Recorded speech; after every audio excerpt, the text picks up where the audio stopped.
Right, let's do this. Let's do it. Okay, go for it. Go for it? Yeah. You ready? You ready, bros? Yes, sir. Mhm.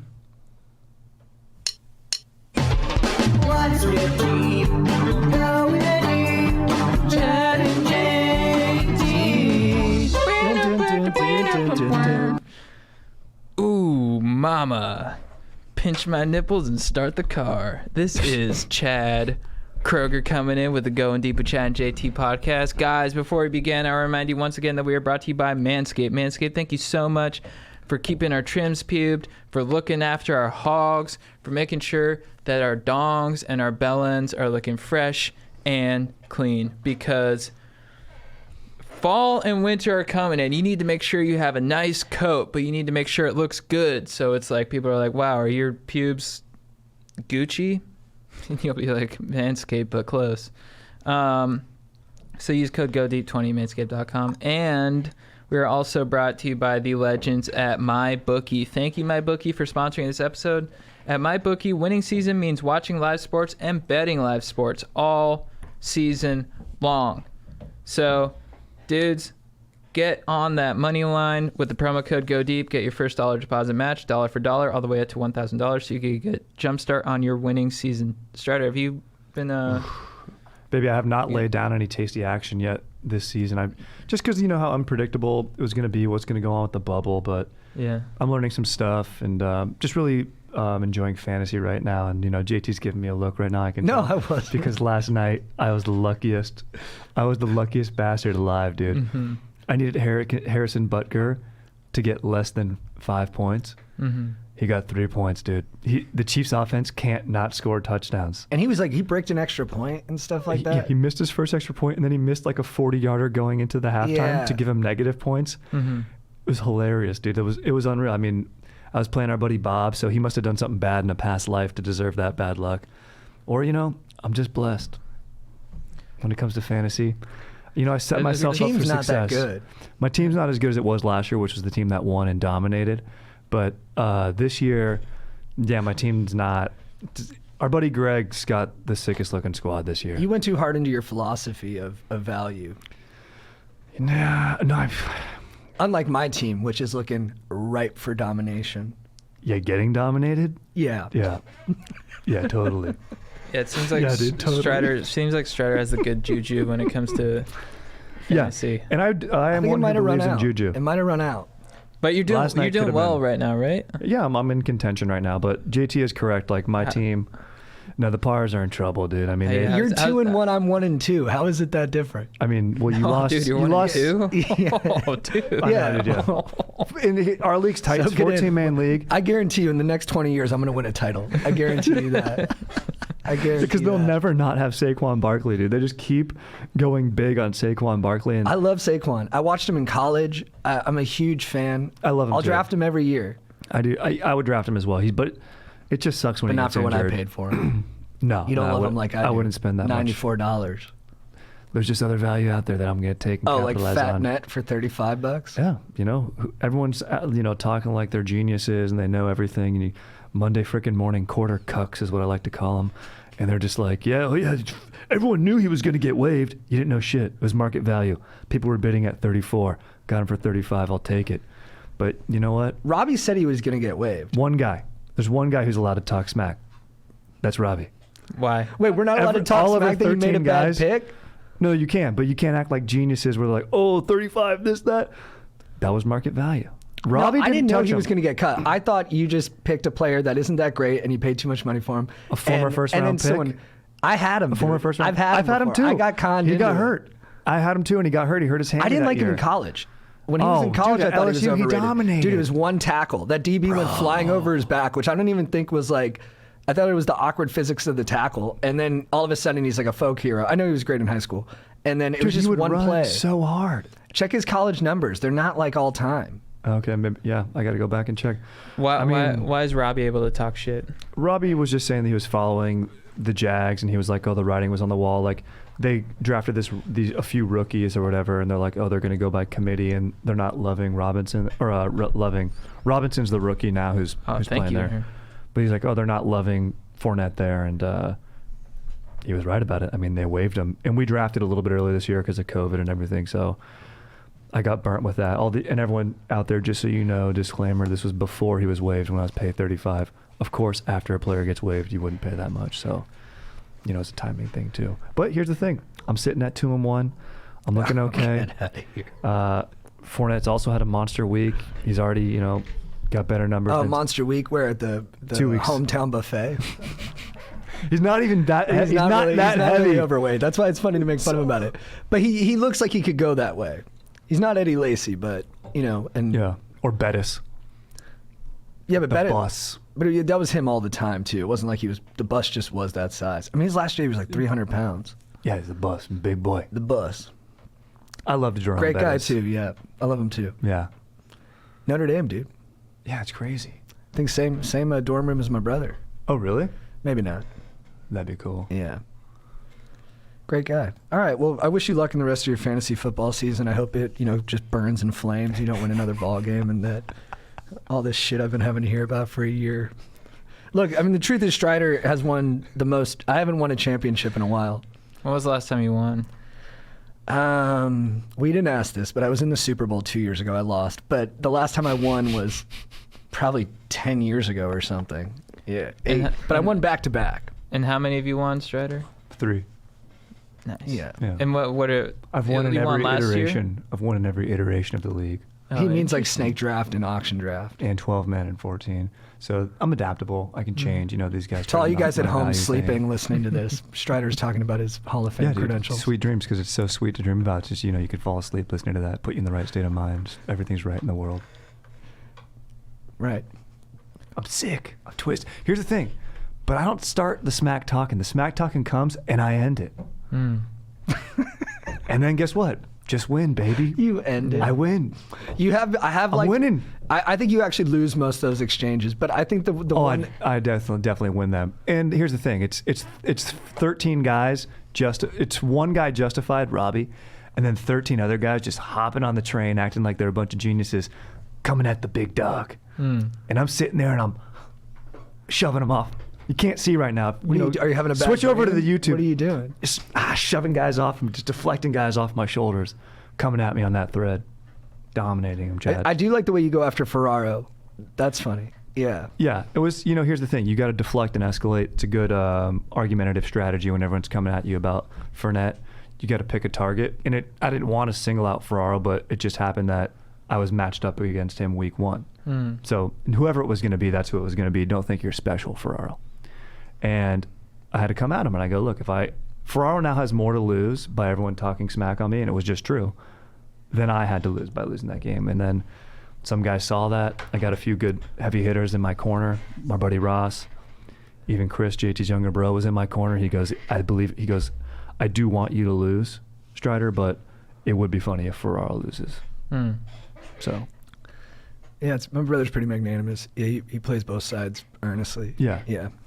And he was just looking for this would be the most enjoyment, best fodder for the league. And he was right. And then in other friend news, guys, did you read the 3-way story that I sent you? It's incredible, and the supplementary videos and photos. They're not lewd, audience. They're just like setting the scene. Setting the scene, giving you some context, and I was like, it makes it 10 times better. I wish the audience could see those.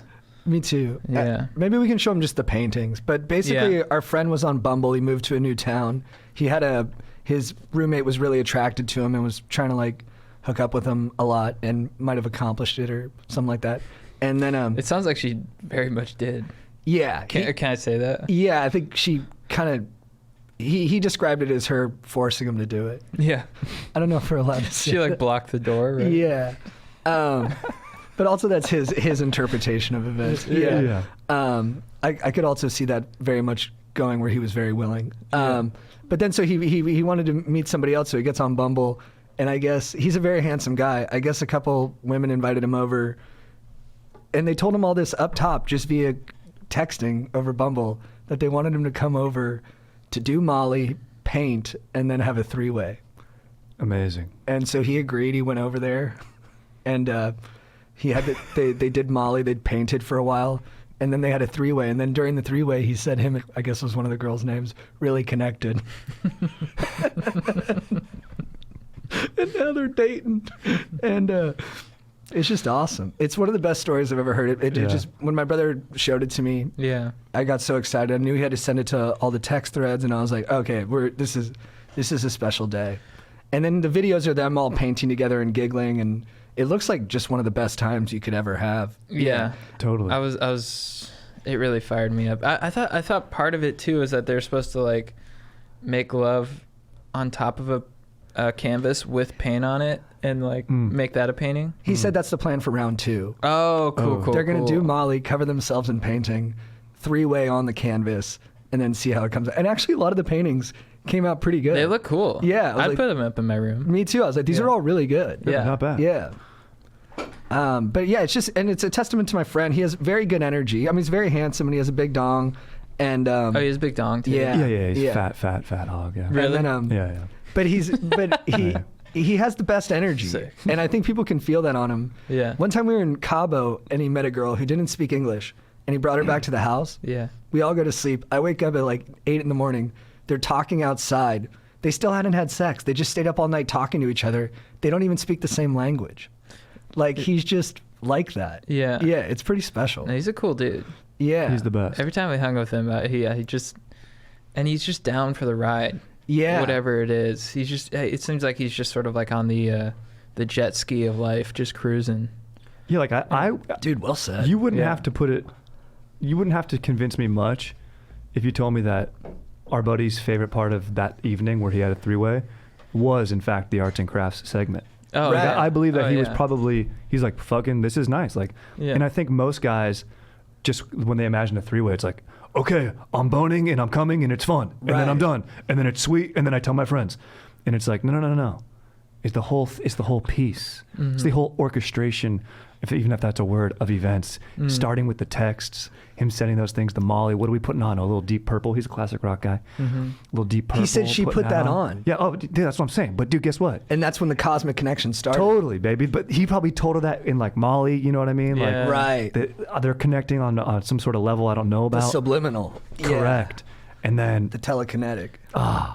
so that's what I mean. I mean, guys, Path. everyone, you can't just subscribe to the total male fantasy of the three-way. Like, it's, the most toxic way to look at it and be like, oh, yeah, the bill always comes.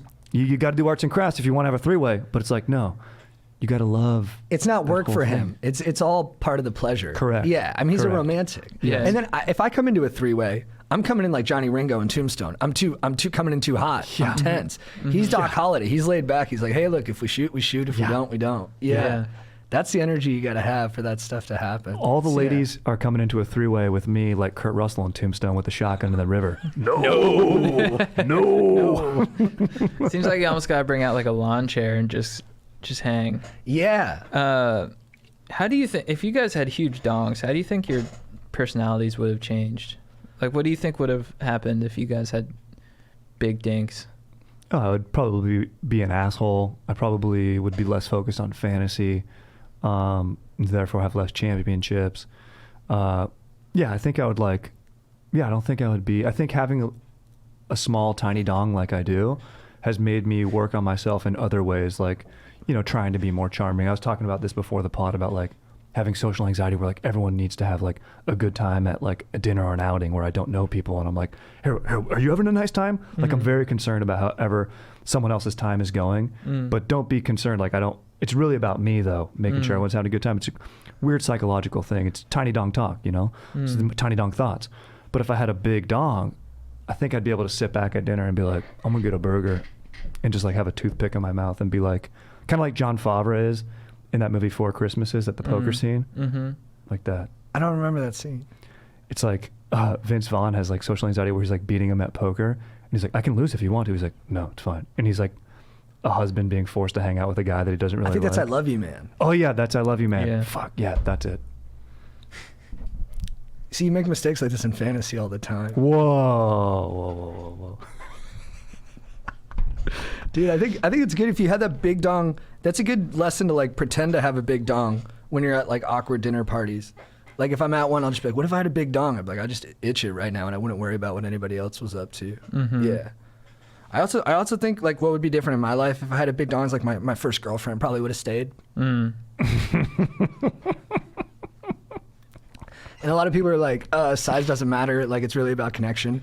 But when we broke up, she told me that She told me it's because of your hog. She told you it was because of your hog? She's like, you know what matters is it matters. What matters is that it matters. I really do need to live a life with someone who has a bigger dick. And I was like, oh, good. Good. I was like, I'm happy for you. Bye, sweetie.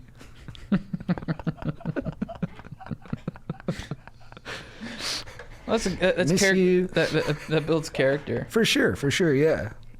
She's doing really well now. She dates this guy, John Carlos Stanton, baseball player.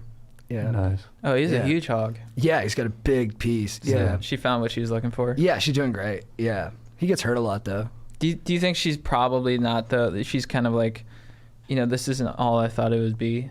JT's like, I miss JT's nipples. I went to her grandma's funeral, and her mom was like, John Carlo just rails her. And I was like, oh, really? That's good. Yeah. And she's like, yeah, he just really hammers it. Yeah. And especially since he's been home so much from injury. Yeah. It's just been putting in overtime on that puss. Yeah. Yeah, so it was good to hear. Yeah, that's nice to hear. Yeah. It's tight. It's a tight relationship between her and her mom too. Just letting her know. Yeah. Catching Yeah. up over salads at lunch or something like that. Yeah. How was your night last night? Friggin' just went to town. It's nice. Dude, did you guys see that article about killer whales doing orchestrated attacks on ships? Yeah. Dude, that's awesome. They're like pirates. What are they looking for? Booty. Booty. Just straight up Dude. booty. That'd be sick, dude. Pirate orcas be freaking so sick. Yeah, it's gnarly, dude. Do you think they just saw Blackfish? That's what I was thinking too. I think like in however their language and consciousness works, I think the message from Blackfish just got delivered to them. Yeah. Yeah, which They're makes it one of the best documentaries of all time that it resonated with non-humans. Yeah, they're up in like the Alaska, and they're like, dude, have you seen this shit?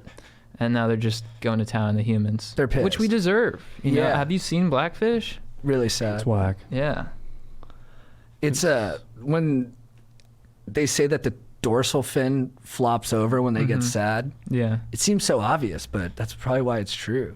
Do you think the owner of SeaWorld, his dong size has anything to do with what he's doing? Yeah, but I could justify it both ways. Could justify him compensating. It always makes me laugh of like, who sees an orca and then goes, I'm gonna make this fucking thing do tricks for me. Yeah. Oh, dude, it's a majestic. You see it? You've been to Alaska? The orcas? Incredible. Yeah, they're smart. I'm And it fucking take put it in that a pool. leap. It's gonna flip and shit for me. How did they know it could do that? That's a good History is Dank episode. That is a great The first captive killer like- whale trainer. Yeah. I bet you when do you think they started doing that? Like turn of the century, probably.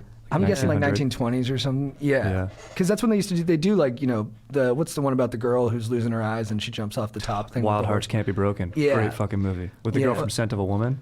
Yeah. The dance scene. Yeah. And dude. I bet there's something in like, because whenever I'm out in the water and I see dolphins, I'll paddle closer just to be closer to them. And I bet the guy, he probably had some kind of, he was like, oh, they're just my buddies. I'm going to take them home with Right. me, put them in my pool, and we're just going to do fun stuff together. I bet that was his mentality. Because when I see dolphins, I'm kind of just like, what's up, dudes? And just sort of like, yearning for like, you always hear about the dolphins getting sexual, and I kind of have that like urge. I'm like, dude, I'm like presenting myself to you. Have you seen that YouTube Whoa. video of the guy who dated a dolphin? Oh yeah. Yeah, it's really creepy. Whoa. Yeah. He's like this very like just direct and kind of monotone delivery. And he's like, Yeah. so the first time I went into like Candy's pool, I walked up to her and I just started petting her and I could feel her getting aroused. And then the hairs on her body started to go up. And it was at that point that I moved my hand underneath to where her orifice was.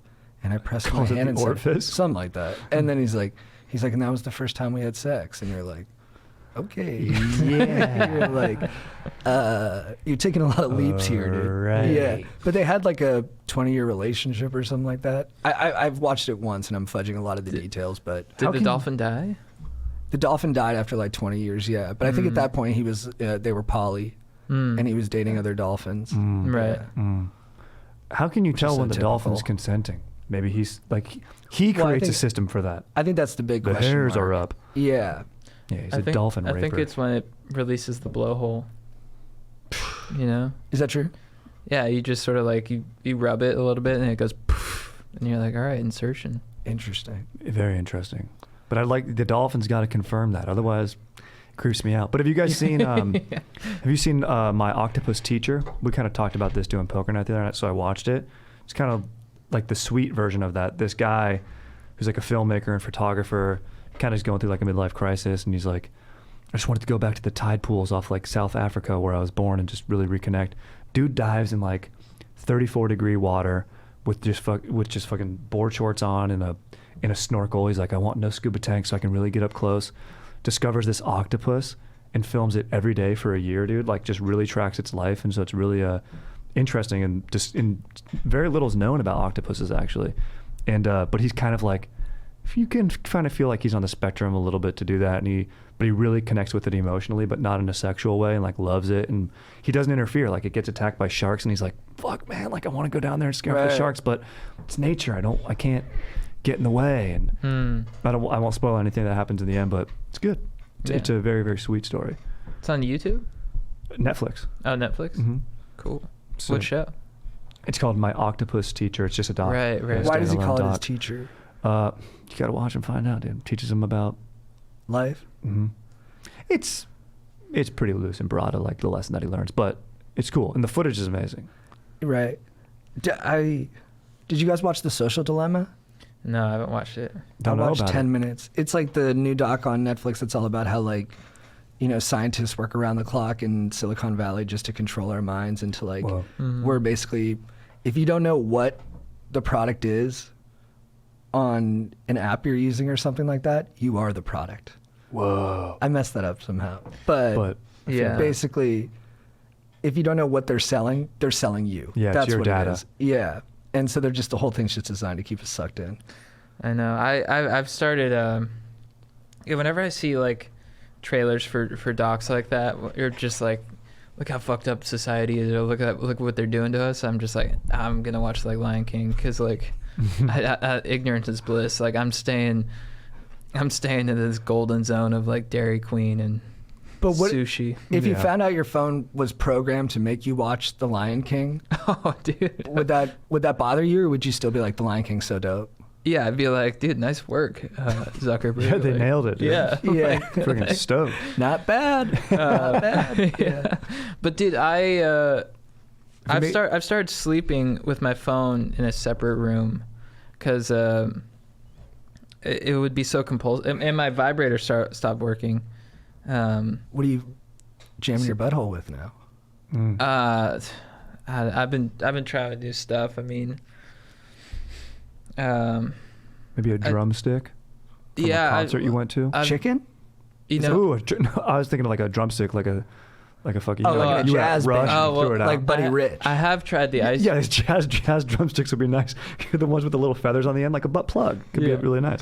I have tried the ice cream cone. Oh, really? Yeah. Dairy Queen? You mentioned Dairy Queen, like a but a dipped drumstick. cone. Drumstick. Whoa! Have you ever drumstick. tried drumstick? Oh, yeah, not up my butt, but Oh, dude, you got in to the put face up your, orifice. You got to Come put up on. your butt. I know I'm not living. It's 2020. I got to take more risks. Yeah, you got. I'll do it for you. Really? Yeah. Let's go. That's nice. But But so your vibrator's not working? yeah, my vibrator's not working, so and then the fact that my vibrator's not working and then my phone's in my room, it's like, you know, I need to disconnect. Yeah. No, totally. I'm so, I won't even let my phone charge if I have to be away from it. Really? I'll just get it to 15% and then I'll grab it back Yeah. and just suck it down till it's a 2 again and then plug it back in. Yeah. I can't be away from it. It's horrible. I'm going to watch that doc, but I don't know. I always want to watch something else more. I've been watching Pen 15. It's good. It's so good. It's But- too triggering for me. I can't stick with it because it brings back so many like memories of middle school where I'm like, oh, dude, I used to do that. You know what I mean? It's so accurate that I felt that way with mid 90s too. I was like, oh, this is like my childhood. I can't watch this. Mm. Yeah. Yeah, it's really painfully accurate, but I love it. It just cracks me up so hard. Yeah. And just the way they flip on dimes too. Yeah. You know what I mean? They're like, and they can't be authentic about what they're feeling. Yeah. It's I don't know. They just get it so precisely. Yeah. And those actresses are so good. Like you really believe they're like 12-year-olds. Mm-hmm.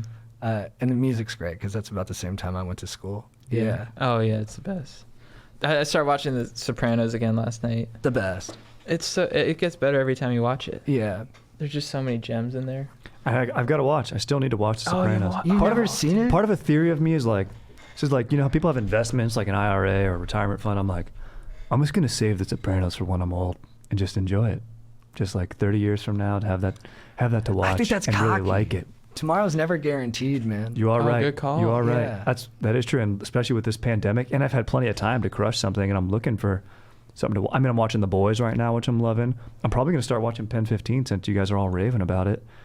And I've been watching The Vow. It's okay. I heard it moves slow. It's too slow, dude. Yeah. Just let me know who fucked who and what's going on. Yeah. Who Yeah. got branded? Yeah. Who put on a goat head? Yeah, That's the cult? yeah. The Nexium sex cult. They're all sex cults, right? At the end of the day, like, yeah, they do a good job in this one of like. Oh, but this up is a, like, actually like sex slaves, though, right? Like explicitly. Oh, explicit for sure.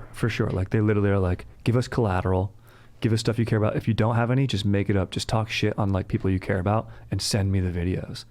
And the people do it. And then right now you're like, why would anyone ever do that?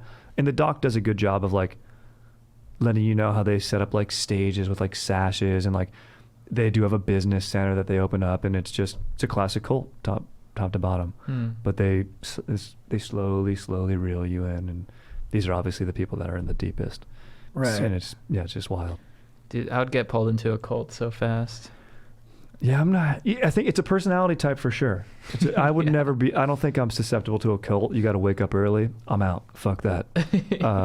I like my bros, dude. You know, they like cut you off from your people in your life. They really suck you in. I'm like, nah, dude, I'm hanging out with my boys.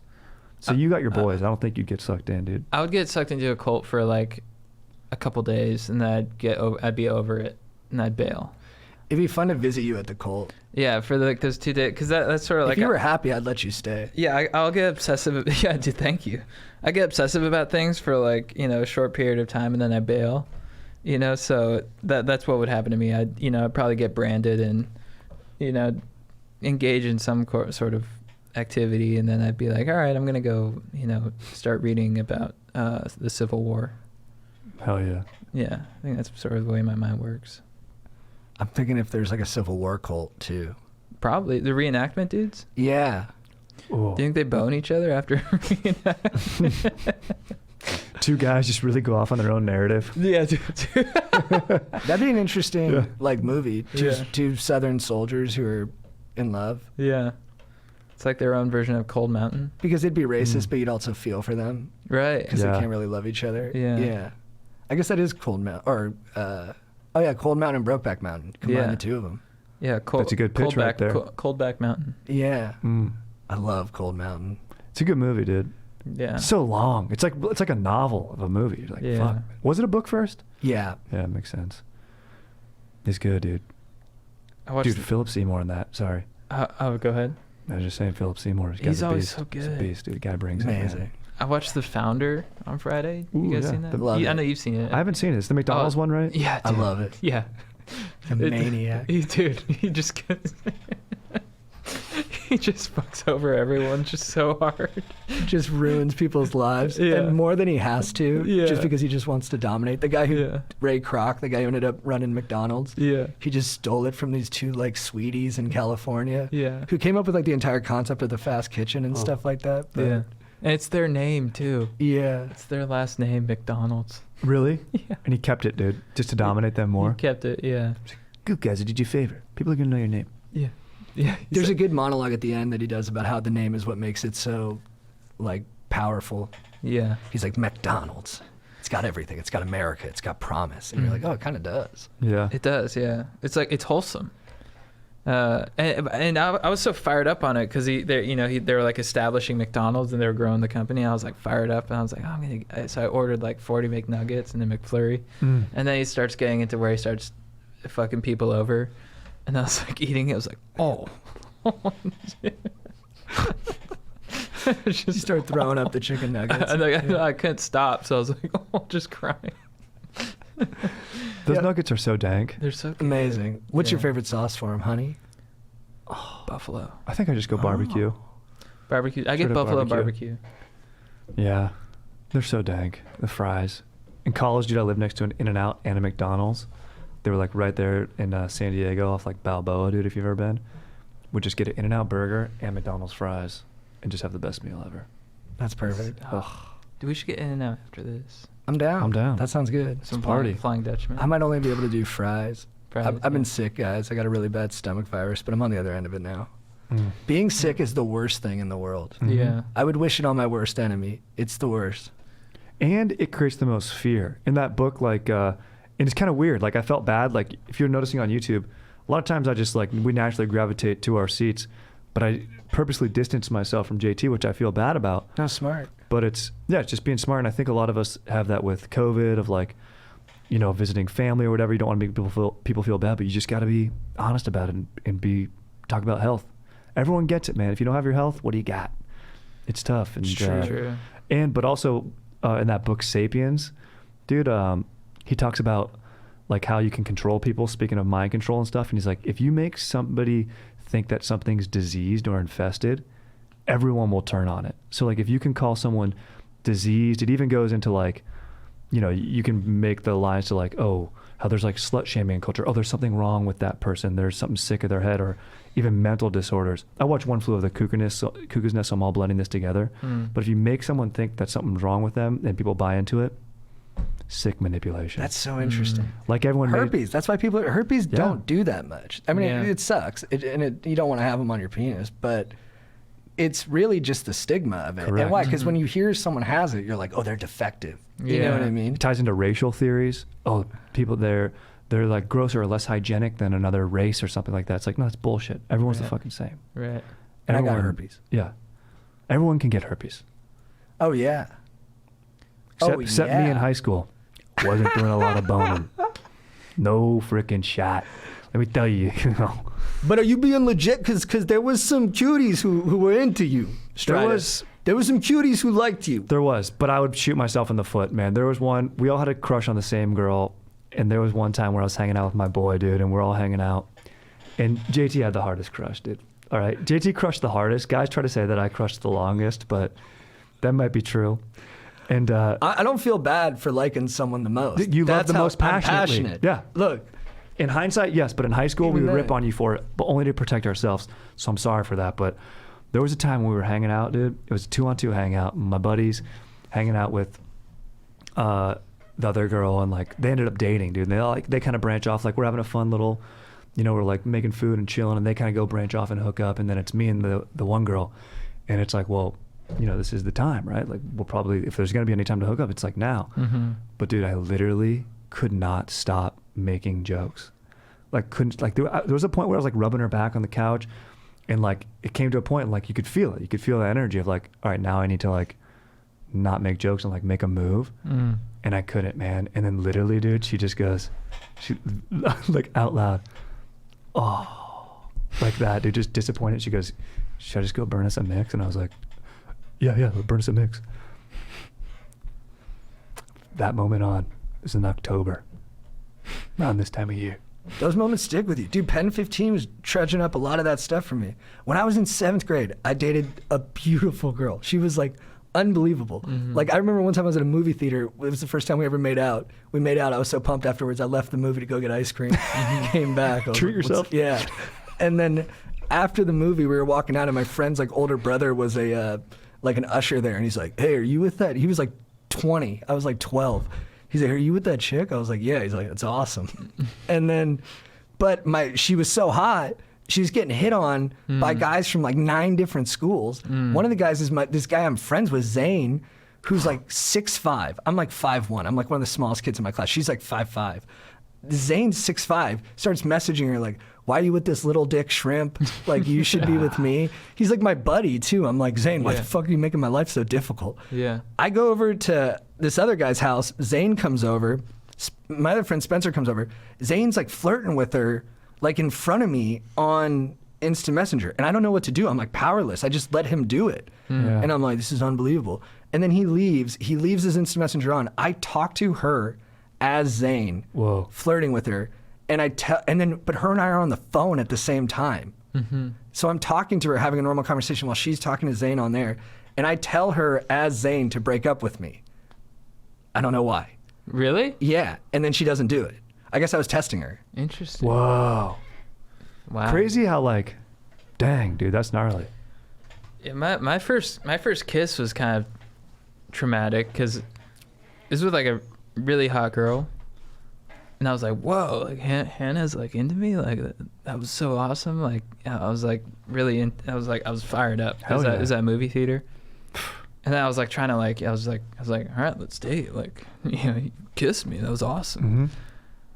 And then and then she like wasn't really responding or into it, whatever.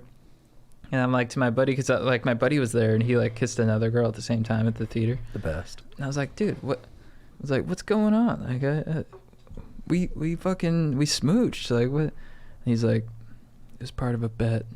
Oh. I was like, oh. And Dang, dude. yeah, it hurt That hurts. pretty hard. That's a And- deep one. Yeah, and I was like, and I just got on my Razor scooter and I just scooted for like, 10 miles. That's junior high. It's junior high. There's all this weird like Game of Thrones stuff going on. Yeah. That's so unnecessarily dark and hurtful. Yeah. Junior high is the worst, man. the Everyone's worst so time in life. vulnerable.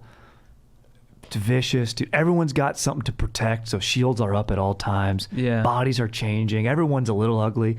That's my theory. If you're hot in junior high, you're probably going to be like, it kind of goes back to what you're saying about the big Yeah. dick thing. Like, if you're hot in junior high, I do think it stunts development of other traits in your personality. to, Totally.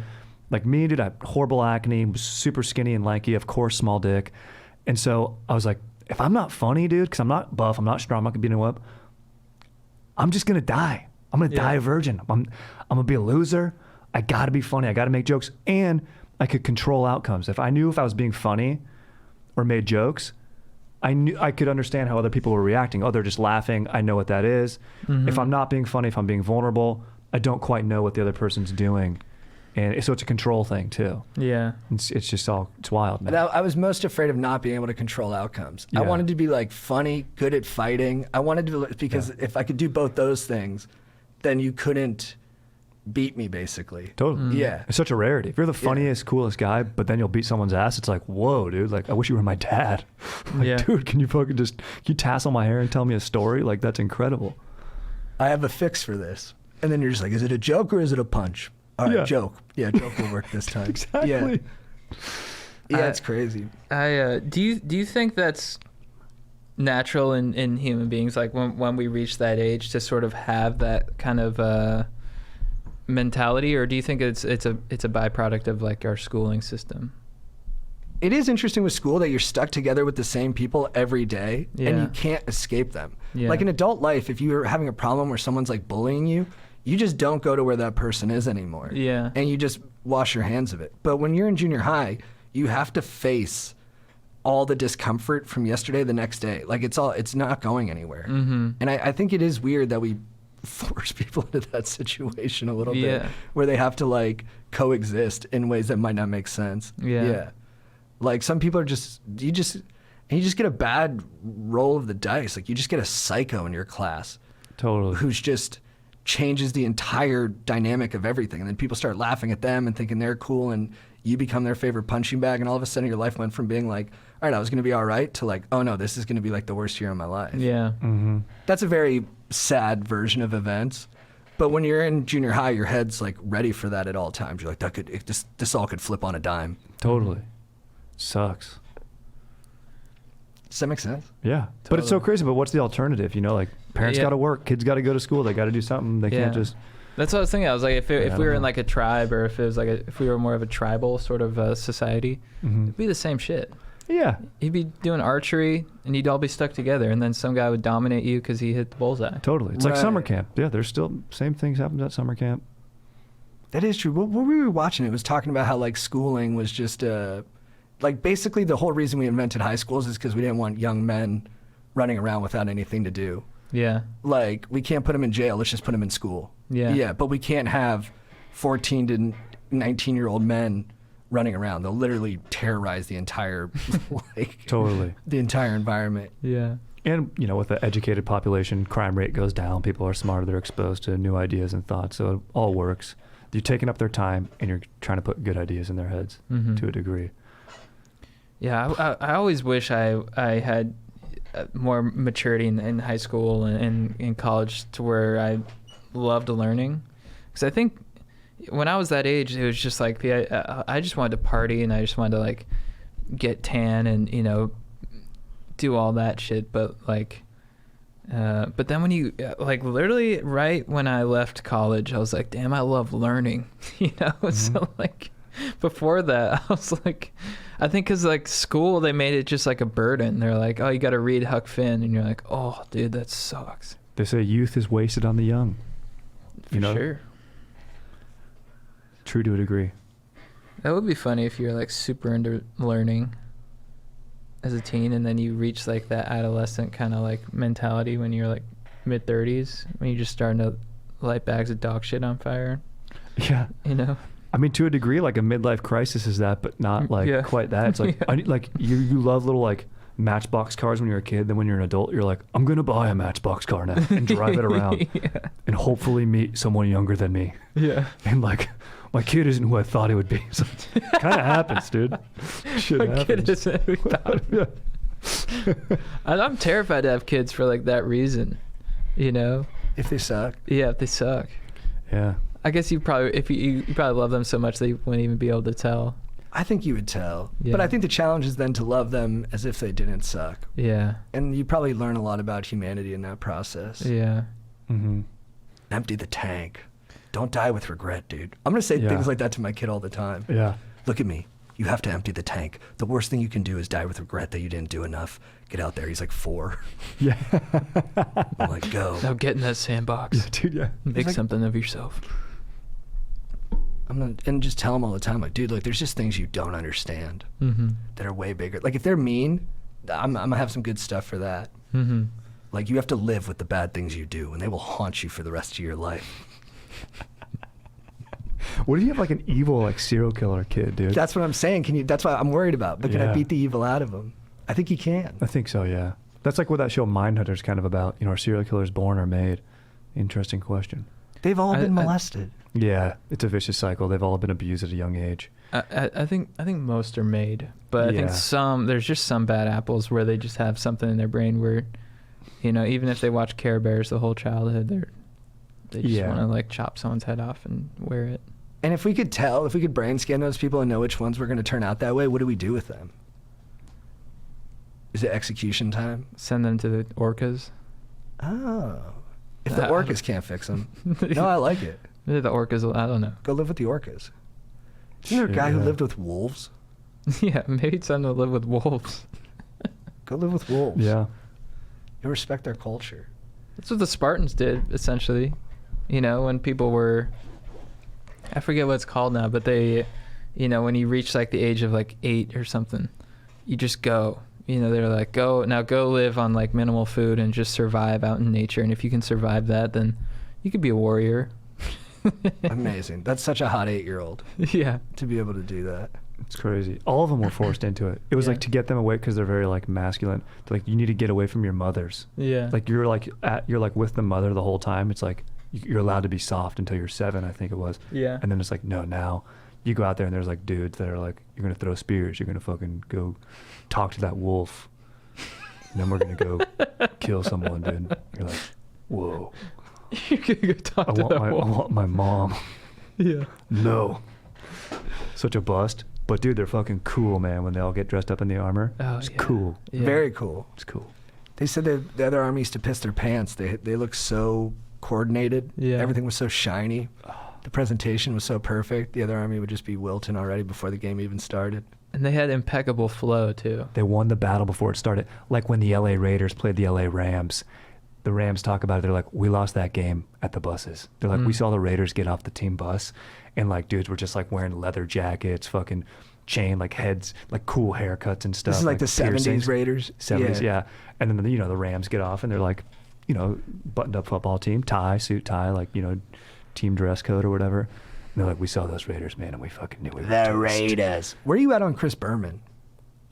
Dude, I think he gives himself too much credit for like being like, I created Monday Night Football. Like, I'm the voice of football. It's like, he does a good job. He's cool, and like I liked his voice, and I do associate him to a degree. He was but annoying the shit out of me on Sunday. He just did one of his like 2-minute rundown packages, where he just runs through a bunch of highlights and he's like, boom, boom. Yeah, dude, yeah. And then the Raiders, and he's doing the same jokes he's been doing for like 30 years. And I was just like, you know what? I like that ESPN still throws you spots, but it's pretty brutal. I'm done. I feel like, dude, we were kind of texting about this. The Monday night guys were so annoying the other night.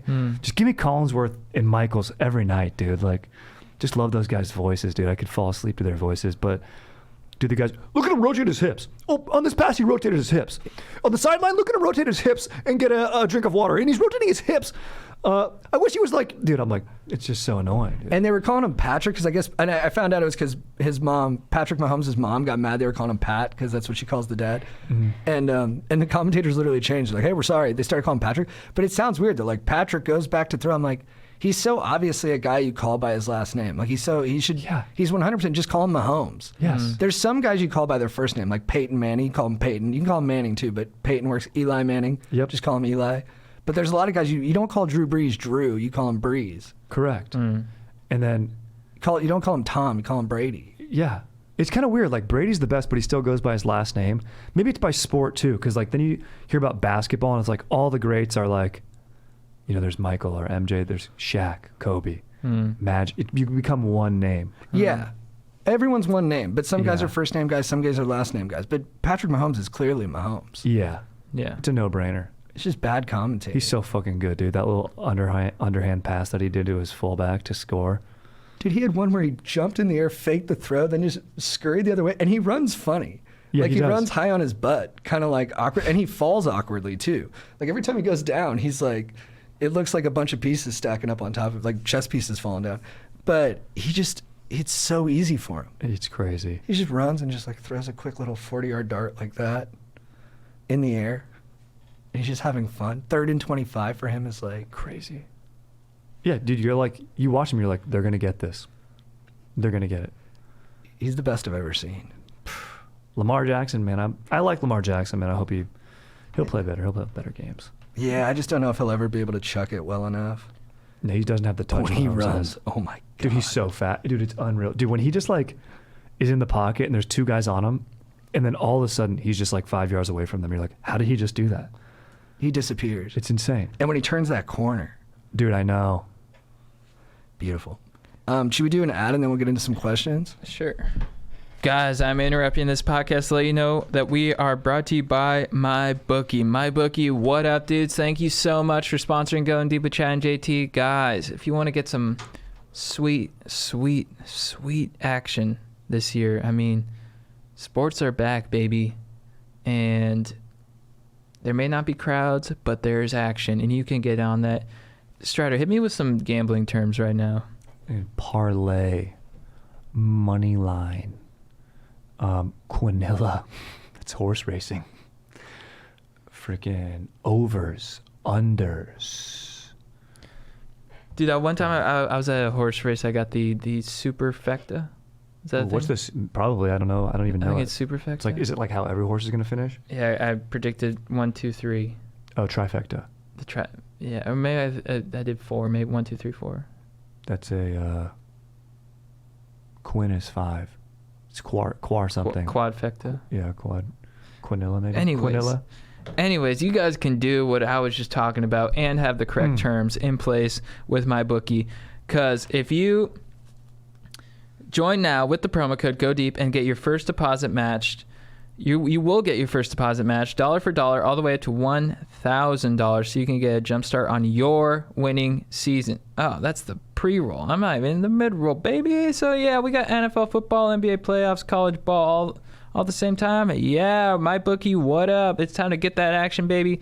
It's time to celebrate the season with some extra cash in your pocket. Join now with the promo code Go Deep and get your first deposit match dollar for dollar all the way up to $1,000. Yep, from moneyline spreads to game totals, championship winners. If you love sports and your heart's still beating, you're going to love MyBookie. Plus, it's not too late to get in on the super contest for only $10 entry. You can have a chance to score yourself a bigger slice of the pie in the MyBookie Super Contest, which features over $100K in cash prizes. Every play you want to make is waiting at MyBookie. Make your picks, win big, and collect your cash. Your winning season begins today only in MyBookie. Dank. Okay, and we are also letting you know that we are once again brought to you by Manscaped. Manscaped, thank you so much for keeping our trims pubed, for looking after our hogs, for making sure that our dongs are looking fresh and clean, because 2020 is nuts. But that doesn't mean you should disregard your beautiful nuts. Manscaped is on a mission to take care of your twins with the below-the-waist grooming and hygiene products, and they just released their products in the UK, Canada, and Australia. You can put your nuts on the friggin' Barbie. You can get sweet and sour nuts, and you can get nuts and chips. That's for UK, China, Australia. Nice. Have you guys manscaped recently? I've been letting things go. I actually need to shave my head too. Dude, your hair grew back fast. Yeah. I'm thinking about just cutting it back all the way down again. Yeah? You got a powerful mane. Yeah. It's nice. Some serious gasoline in there. There is a lot of, dude, it's a lot of volume. This hair goes to 11.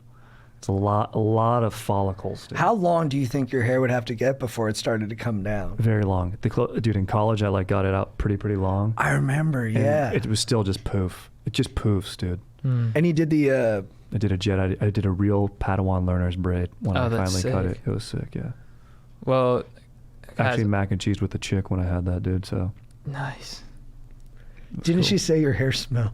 That was a different time, but yeah, I was making out with this one girl in college, and her like nose was by my hair at one point. She goes, "Your hair smells like chicken."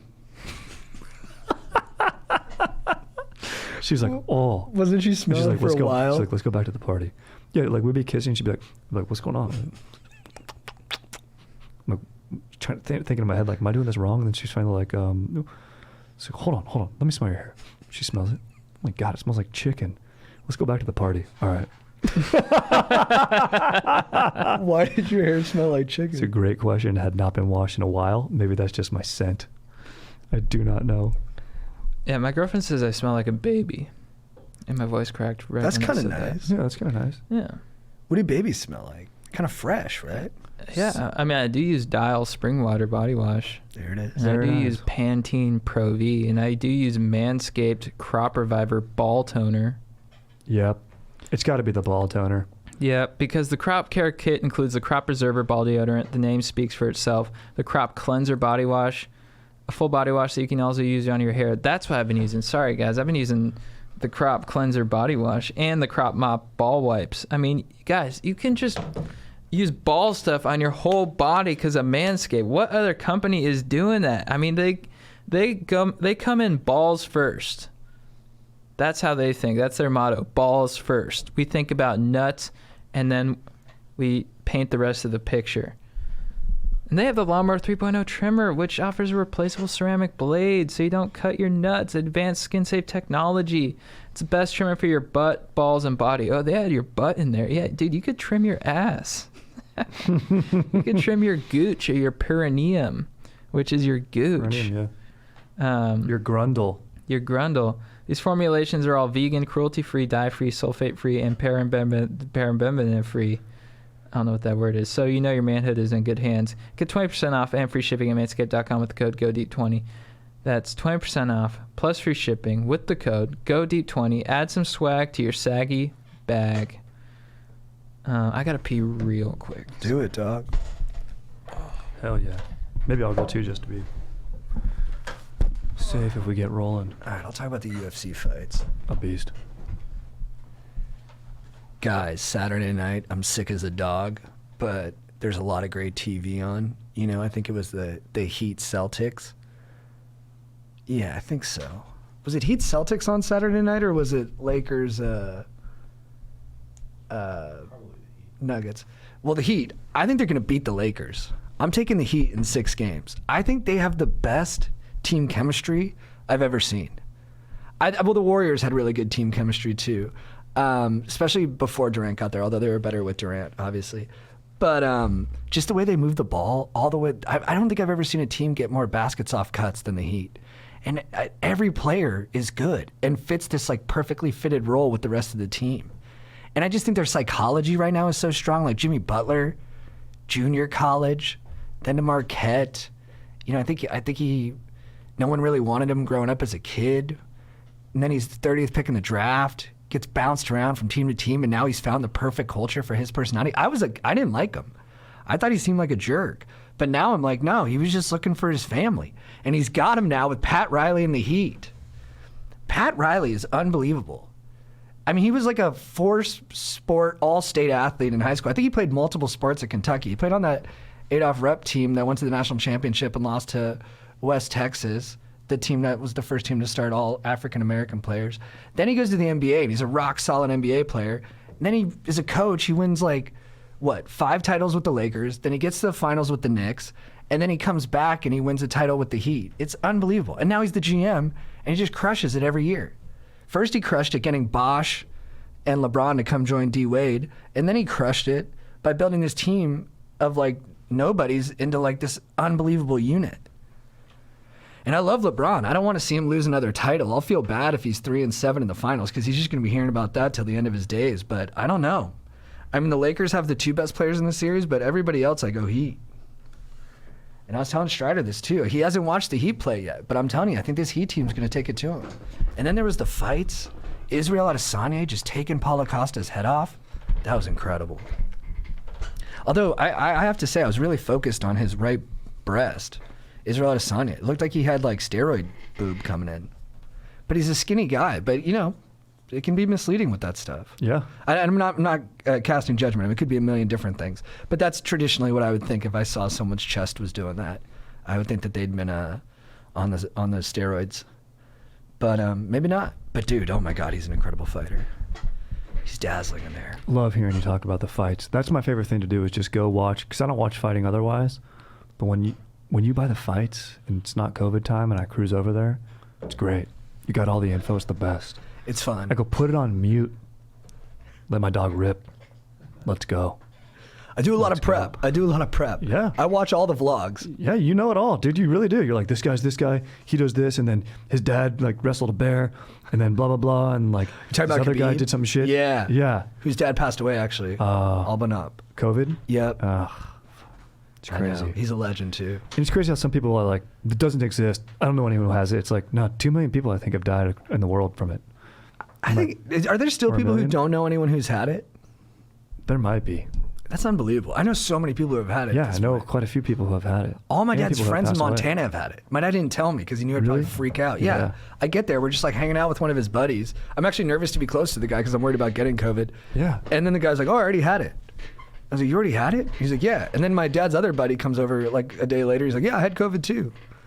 And I'm just looking at my dad. I'm like, what? It's crazy. You're pushing it, Father. Mm. Yeah, I went to see my dad and he's 73, so I was extra cautious. I got tested before I went and I flew. But I was so nervous, because I'm just near my dad and then we're in the car and I would wear a mask in the car and he's basically calling me pussy. He's like, but I think I would be the same way if I were his age because I'm just kind of macho and you're like, it's not gonna get me, dude. And I'm just like, no, I'm like, no, I'm not that scared of I just don't want to spread it. He's like, but you got tested. I'm like, yeah, but you never know with these things. Can I just wear my mask? Yeah. I don't know. It's better safe than sorry, but it is funny with I've found that a lot of people, when older people, seem to be a little bit more defiant. I think so. Because they're just they just sort of view it as the flu kind of. They're like, it's not gonna get me. And they're so set in their ways too. Yeah, yeah. My dad, he's 63 now. He's gonna be 64. He's got pancreatic cancer. He tried to go golfing when it was 52 degrees and hailing. Yeah. And we're driving to the golf course and it's just pouring rain. I'm like, what are we doing? And then we get there and he's like, oh, it'll be fine. They're gonna let us out there. They blow the bell. They hit the bell to tell everybody to get off the course. My dad's like still like, no, maybe they'll bring us back on though. I'm like, is this how bad you don't want to hang out with me? Yeah. So you're literally gonna go out there with your bad health and all this shit going on and just fight through it. Yeah. It was pretty incredible. Yeah. I think Determination. it's something to do with dads that they just like they don't want you to worry about them. You know, they're like I'll be fine. Like you need to worry about yourself. And I'm like yeah, but I want to like spread it. Like I don't know. I don't know. That's true. If I ever say to my dad, I'm worried about you, he's like, I'm fine. Yeah. Okay. Yeah. Yeah. It was interesting being sick. Because I've never been too tired to talk to people. Mm-hmm. Like someone would call me and they'd be like, hey, how you doing? I'd be like, I'm good, man. And they'd be like, so what are you up to? I'm like, I'm just hanging. You know what, dude? I think I gotta go. Like I've Yeah. never been that tired before, but I was all weekend, Mm-hmm. and it made me just understand my dad better. Yeah. All right. Because I've Yeah. called him so many times, and he's just been like, yeah, JT, I'm just gonna have to call you later. It was weird when you got sick because like when you first started feeling sick, you were like, I think it's psychological, and I was like, yeah, probably, like because it's so weird for someone to get something other than COVID in this time, Right. You know, like you're like it's not COVID. I'm like, there are other viruses out there, Yeah. like I don't think so, dude. It's funny though, because we Yeah. were writing that day. Yeah. With the Chernins, the guys we're doing the Hulu show with. Yeah. And I was just feeling shitty the whole day. I had like a headache, but I felt like that when we were writing on that other project. And so I thought it was maybe just like I told Chad, I was like, maybe I just get depressed when I have to work hard. And then so at the end of the day, I'm like, nah, dude, I'm like, it's psychological. I'm just a pussy. And then I get to the urgent care and they're like, your fever's 102 degrees. And I was like, okay, I'm sick. Damn. Yeah. But it was, it sucks being sick. It's the worst thing in the world. Yeah. The depression is the worst, I think. Oh yeah. It just is the worst thing ever. I never understood why people are like, oh, I'll feel better tomorrow. You know, when people always say that, they're like, no matter how sick they are, like, how you feeling? They're like, oh, I'll be better tomorrow. Mhm. You have to think that. Yeah. I thought that every day. I didn't get better for like 5 or 6 days, but Yeah. every day I was like, oh, tomorrow I'll be perfect. Yeah. And then you wake up the next day and you're like, fuck. Dude, yeah, it sucks so bad. You're like, why am I still sick? When I had the flu, I remember like it was 2 days. 2 days in a row, I was like, all right, that's fine. Then the third day, when I still wasn't better, I was like, motherfucker, Yeah. this is so bad. You're just like, enough. Yeah, I'm done. Yeah, man. That's like when I had the flu when we were working last year. So like I just hate missing work. Oh, bro. So I would just try to come in and I'd just be like, and I didn't. It's what's funny is like before like COVID, I didn't realize that the flu, like it's like an epidemic that happens every year or pandemic, I guess. I don't know. So I was just like, I sort of viewed the flu as like, it's just like a worse thing than the cold. I didn't really like think too hard about how contagious it is, and it's you just don't want to spread it, blah blah blah. But I would just come into work and I'd be like, guys, I think I'm good, and they'd look at me, they're like, you're not good. I'm like, Oh yeah, dude. We'd see you. You'd be like, No, we'd see you come in, we'd just be like, huh? And then you'd be like, what's up, dudes? How you guys doing? Yeah. We're like, how you doing? You're like, I'm good. yeah. Cough You when cough a little bit. We'd be like, whoa. And then you're like, I think I'm ready to go. yeah. But you were really nice though, because the first day you came in, Yeah. no one even said anything to you. You just kind of looked around at the room and you were like, guys, I think I'm gonna go home. And we were like, yeah, dude, get some rest. Whatever feels good for you. Yeah. Yeah, it sucks. You do want to be around people when you're sick too. It sucks Yeah. being alone when you're sick. Yeah. I just hate feeling like I start to feel kind of like worthless, You're Yeah. like, I can't do anything. I can't eat anything. It sucks. I did have that thought though, where I was like, when I was like sick and my hypochondria ran away with me, I was like, what if you just die from this thing? Mm-hmm. And then I was like, how would I feel about my life? And I actually was like, I feel pretty good. Yeah. I was thinking about I know we probably might get to questions, but I was thinking about it because I was listening to this physicist. He's a futurist too. He's talking about how like eventually we'll get to the place where like he's like our grandkids will probably get to a place where once they get to 30, they can just stay 30. Like our technology on aging will be so advanced that you can just look like you're 30 till. Lucky shit. And he's like basically, yeah, we're just like, damn, we're like right there, dude. But anyways, but he's basically like, humans will be pretty close to immortality, I think, unless you get hit by a bus. But I was thinking like, would you want immortality? I like the option, yeah. Yeah. I would. That's hilarious. I would. Be a nice option. I don't know, man. What about, who's the dude from, speaking of the 300, the Spartans? May you live forever. Yeah. It's like you said, if you got deep regrets, you got to live with them forever. I think you'd have to live a nice life. A lot of For time to longer. atone for it, though. And then True. still have some fun on the back end. Yeah. I just don't want to die, but I understand it's going to happen. I'm not thrilled about it. I'm not very scared. I'm scared, but hey, it happens to the best of us. I think I did a pretty good job. I'll see you guys out there. Dude, I love sleeping in so much that I'm like, when I die, I'm sleeping in forever, dude. It's pretty tight. Yeah. Well, that's what I was thinking. I was like, you know, because like the scientist was like, the guy's like, would you want immortality? And the guy's like, yeah, for sure. And I was like, kind of like, I was like, well, death is a natural part of life. And it's like, what if the other side is so sick that you like decide to become immortal and eventually die? You spend like 1,000 years on Earth, and then you get to the other side, and you're like, "Fuck, dude." It's true, but for me, Yeah. an egg in the hand is worth like 2 in the bush. Yeah. I'm like, this life is pretty sweet. Yeah. I was like, I don't know if it could get sweeter. But maybe Mhm. I don't know, maybe that's cynical. I don't know. It's interesting. All right, should we do some questions? Let's Yeah. party. This guy's got one of the all-time names, Blaise DeSaltels. Blaise DeSaltels. Great name. What up, Chad and JT and any other stokers in the studio? My name is Blaze, said like Blaze, and I got a pretty serious question that's been giving me a lot of anxiety lately. I'm going to school right now, sophomore in undergrad, and I'm hoping to become an occupational therapist and one day move to a dank city, keeping it low on the radar, to spend the rest of my days helping people's health, shredding gnar, and hopefully settling down with a wife and some stoker kids who I will in turn teach how to nose ride chill 8-footers. This guy's awesome. The only problem is that the journey to getting there is difficult right now. Since the prerequisites for OR are pretty science heavy, I decided to go to a science-based college. The teachers are pretty nice and helpful. The problem is the students. I just can't vibe with anyone here. The students range from being either incredibly studious, leaving no time for chilling or partying, to students who just want to get blacked out every minute of the day. I lie somewhere in the middle. I really want to focus on doing good in school so that I can apply to a good OT school, but I also make sure to leave time to do fun things like watching hilarious Austin Power clips, playing Tony Hawk Pro Skater, and hitting some surf sessions at the pier.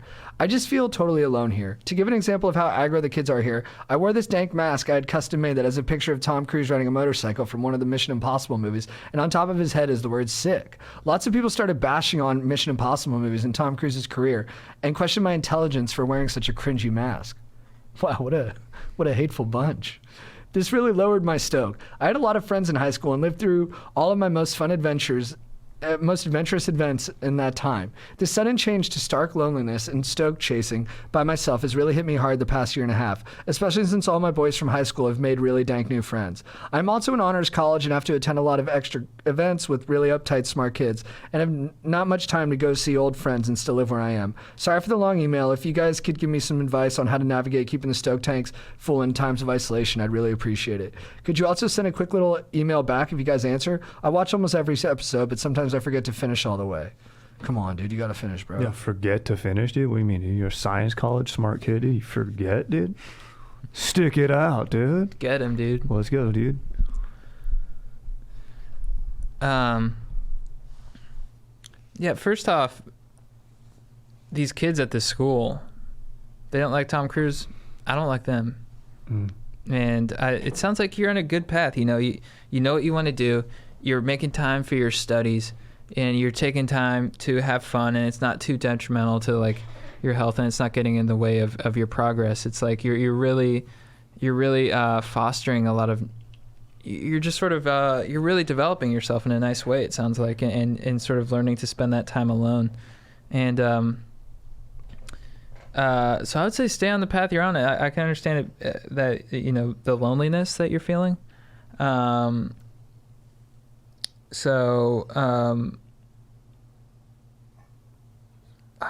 don't know. I mean, I guess you could try to view this time as just the time to get in touch with yourself and really learn about yourself and achieve your goals and do what you want to do. But yeah, I'd say, do you sound like a legend, dude? Keep crushing it. And, some cool friends will come along the way. I wouldn't try to force it with these knobs who don't like Tom Cruise. Just keep doing you, dude. You're on a good path. For sure. Mm-hmm. Strider. Yeah, dude. Just basically take your car, pull out over a freeway, dude. Just watch that traffic, you know. Just know that you're part of this world, dude. Blast some good tunes, dude. Just, you know, throw your own parties, dude. Sometimes you just got to do that. I've been, when I went to my school the first semester, I was like, this sucks, dude. I'm not getting along with anyone. I got no friends here. All my best bros are from high school, dude. They're at their colleges doing their things. I would just have to boost my own stoke sometimes, dude. So it sounds like you have interests like Tony Hawk, and double down on those and just know that this isn't forever, dude. You know, you're going to get through school, and then your high school boys.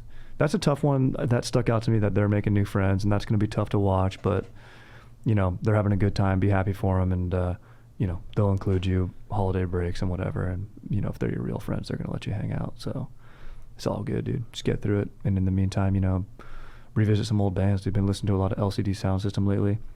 Put that on, dude. Buy yourself a subwoofer in your car, dude, and just freaking chilling there, dude. Text. That sounds great. Yeah. Yeah, and if they're making more friends at college, those are going to be your friends when you go to visit. So you're going to be pumped on having that social network at these different places. Mm-hmm. And I think, I think what Chad said, dude, just get really into, like, you know, find the stuff that excites you. Like for me, it was books and movies, and then just pour a lot of your time into that. And then all you need is just a couple buddies. Like, I think, you know, if you go out like once every 2 weeks, that might be your fill. So you just get a couple guys who, they might not be your best friends, but you like them enough, and then you go have fun with them when you need that social time. But you'll figure out a way to adapt, survive, and thrive. If it wasn't COVID, I'd say take an improv class. Everyone in an improv class is looking to hang out and be friends and, like, do something. Yeah. And I think everyone should take at least one improv class.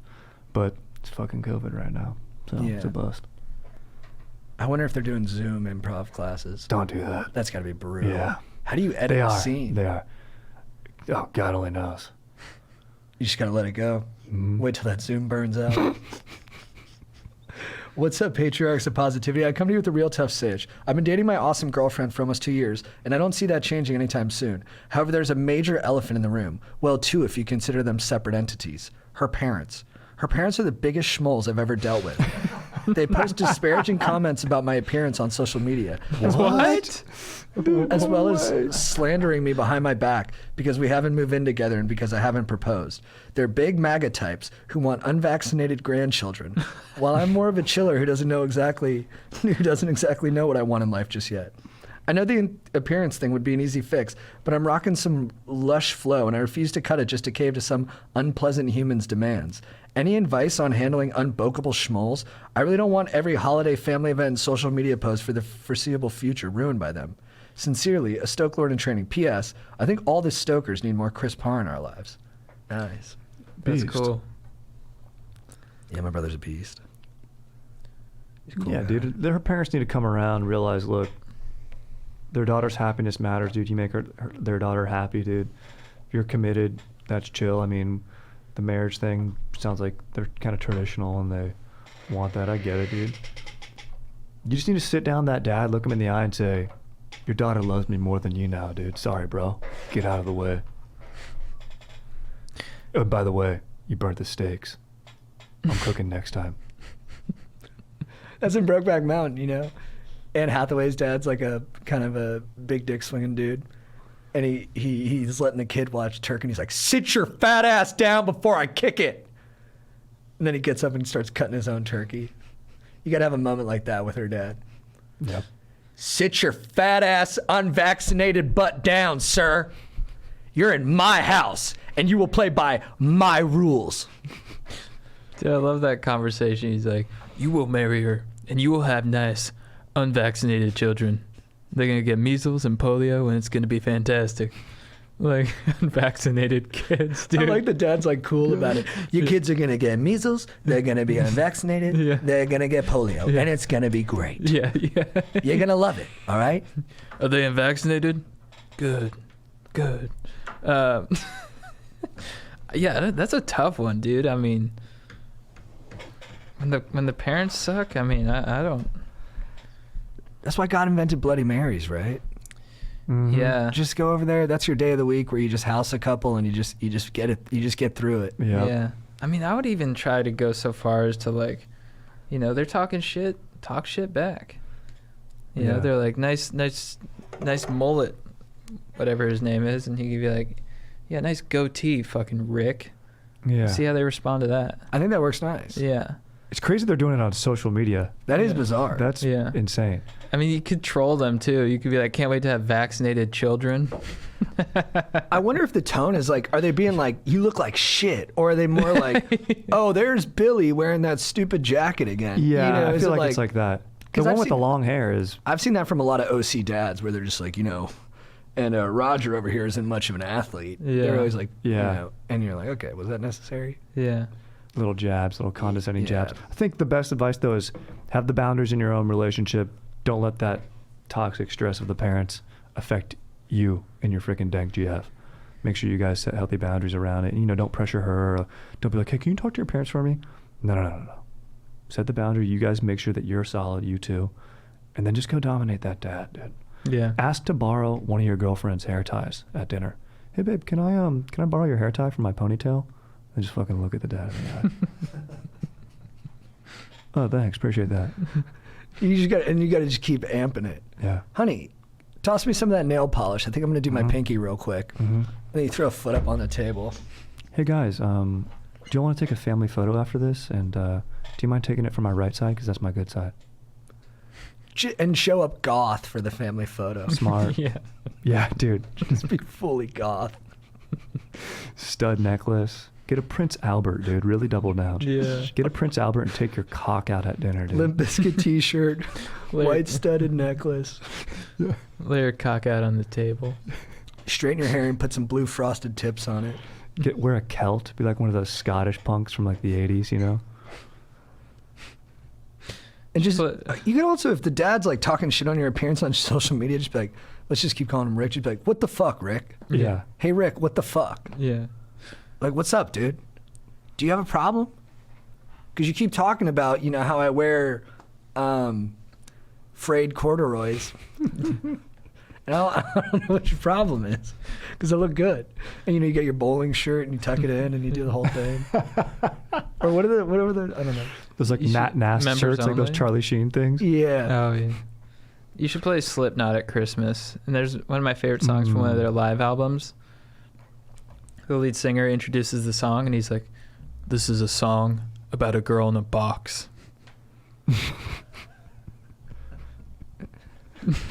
Just talk to the dad about that.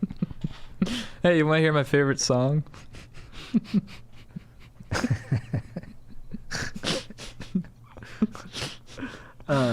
What's up, boys? First, I want to say I love the pod. Definitely gets me stoked.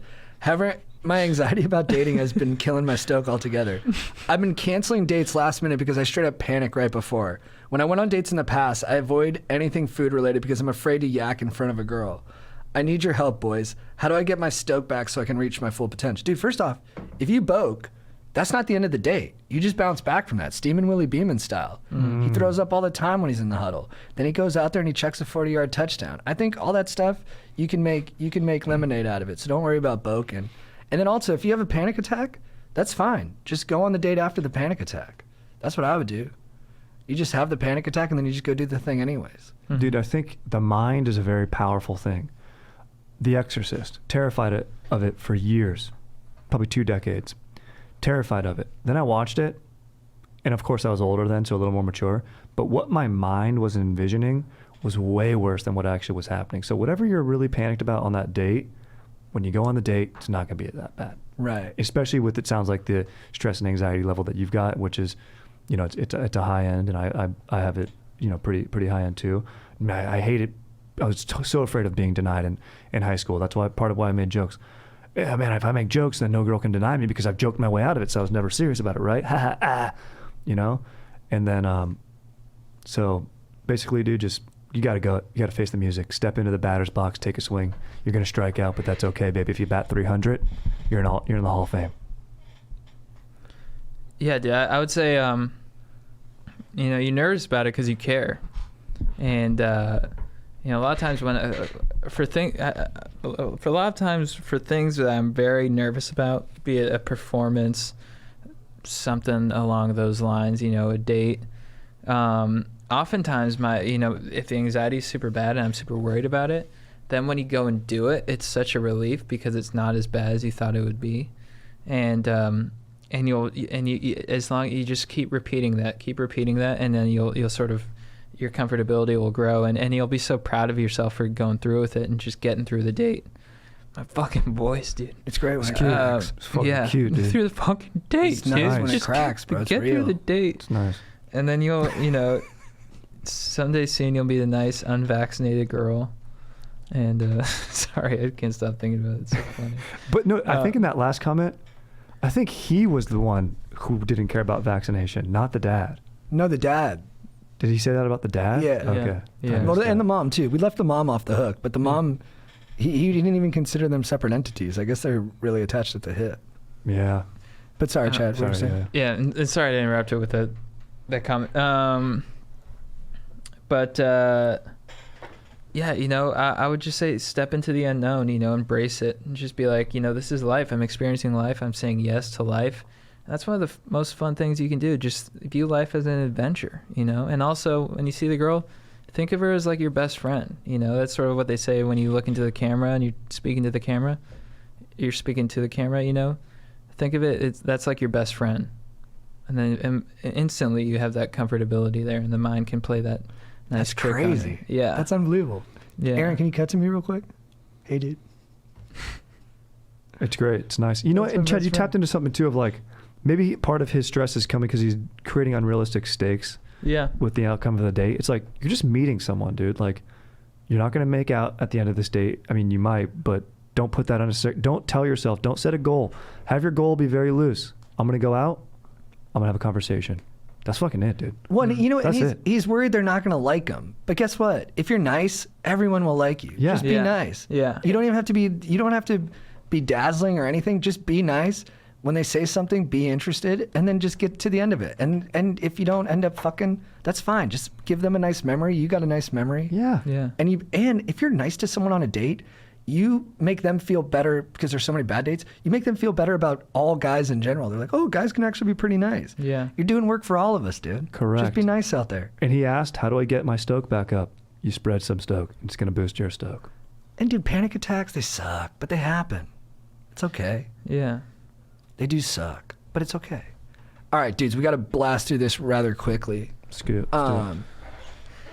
Chad, are you ready? Ready. Dude, what's your beef of the week? My beef of the week is with semicolons. Whoa. Dude, what the fuck do they do? I don't know. What is your deal, semicolons? I don't know why you're there. I don't know who invented you. I don't understand. Maybe like Oxford invented you of the English dictionary. What is your purpose? Why are you on the keyboard? Why do you confuse me? I hate semicolons, dude. I've never understood how to use them, and I don't think I ever will, and I don't think I ever want to. So fuck you. I'm going to shove my semi up your colon. Yeah. Oh, dude. Semi-chug. Dude. Yeah, maybe that's why that's the name.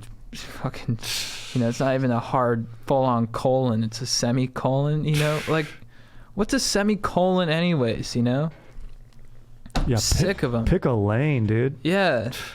These fucking halvesies, I'm not a period. I'm not a colon. I'm a semi-fucking... Yeah, if you come into my lane, I'm gonna Rubbins racing. Yeah. I'm gonna put you into the wall with a comma. Yeah. Strider, what's your beef of the week? Dude, my beef of the week, dude, it's been, it's pretty dank. I've got a Sonos bar, it's legit, but I lost the power cord, and so I bought a universal power cord, and I think it's creating a weird high-pitched hum noise like this, like, and it's pretty faint. It's driving my girlfriend nuts, dude. That's upsetting me, dude. I don't like to see her that she's not enjoying that noise, so I gotta figure it out. That's bullshit, dude. Yeah, it's like a... She's distressed? She's distressed because of it, dude. And she's got to be, it's exacerbated now because she's working from home, taking home meetings. And, she's on Zoom and she's got to hear that little noise, dude. Oh, let's drive over there after this and go handle that. Let's fix it up. Yeah, that's what I'm saying. I might have to swing by Fry's Electronics. That's what I'm saying. We go to the source. Yeah. Or maybe a Circuit City, rest in peace, dude, and just figure it out, dude. Let it go, dude. We've got to Air 5 you, dude. Aaron, who's your beef of the week? I don't have any this week, guys. Copy. I'm pissed off at a lot of shit, Aaron. I Yeah. can step in for you here. No, I'm kidding. My beef of the week is people using the word sus or the phrase sus. Oh, dude. Dude, Yeah, dude. it's all over IG G. Yeah, People were yeah. like, hey, this is sus. Like, Israel Adesanya, after he beat Paulo Costa, he disliked the guy. He gave him like 2 humps from behind, and everyone's like, "You see those humps? Those humps are sus." I'm like, it's obviously not if he's doing it in front of the whole world, and even if he was, it's not, because it's just not. And it's like, just stop using these stupid words. Like, it was lame when everyone was saying like no homo. That was like one of the lamest things ever. And then when that died, I thought we were in the clear, and then sus comes out, and it's like guys, just we're done. All right, you're done. It's lame. It feels pre-programmed, and when there's 9 million people saying it in the comments, you just seem super unoriginal, on top of some other stuff. So just move, just focus on other shit. So stupid. Let me ask you this question: Is sus the I guess the root of it? Is it based on like homophobia? Yeah, it's like a gay thing. It's like, this guy's suspect. He might be gay. Lame. Because I've only heard it in like the context of Call of Duty, where guys are like, "Oh, sus." Oh, he's that's blah, blah, true. blah. Yeah, and that yeah. does annoy me though, because the guy gets killed, and I'm like, "You just got killed, bro." That's every time, come on, too. dude, you got killed. Guys who are good do it the most. Yeah. Oh, dude, wait, that was sus. That was sus. Sus, bro. How do you see me, dude? Sus. That shot really sus. I don't mind it as much in that context, but it does annoy me. But for me, it's more the Yeah, because that's like derived from. This guy's sus, dude. You're like, dude, why? This is what you spend your fucking time on? Yeah. This is what you spend your fucking time on, is being suspicious of what other dudes are boning to? Because I got news for you. Me and Chad were talking about this yesterday. There's straight guys I know who love watching a little bit of gay stuff to get fired up to do some straight shit. So it's like, look, it's a continuum, all right? Have you not heard of Kinsey? Did you not see the fucking movie with Liam Neeson? It's 1 to 6. Most people are somewhere in the middle. Sus. Continuum dysfunctional. Yeah. Yeah, it's annoying. That's the worst. People feel cool saying it. I was gonna even piggyback, but sus is way worse. But when people go, "Oh, dude, that guy's a vibe," when I hear that phrase, I'm like, "Come here, dude." Or this guy's a problem. In the NBA, there's these new phrases, like, "Oh, that guy's built different." You're just like, yeah, I like it when I first heard it, because it does describe a certain kind of thing that you see in sports, but enough's enough. Yeah. And also, this guy's a problem. He's a problem. Yeah, we get it. He's a problem. Yeah. It's crazy how these phrases just take over, and then you're hearing them 6,000 times a day. I know. Does not get me stoked. Waiting for that one to take over. Chad, who's your babe of the week? My babe of the week is Brad Pitt's flow in Legends of the Fall. Yes. All time. Yes. If there was a Hall of Fame for babes.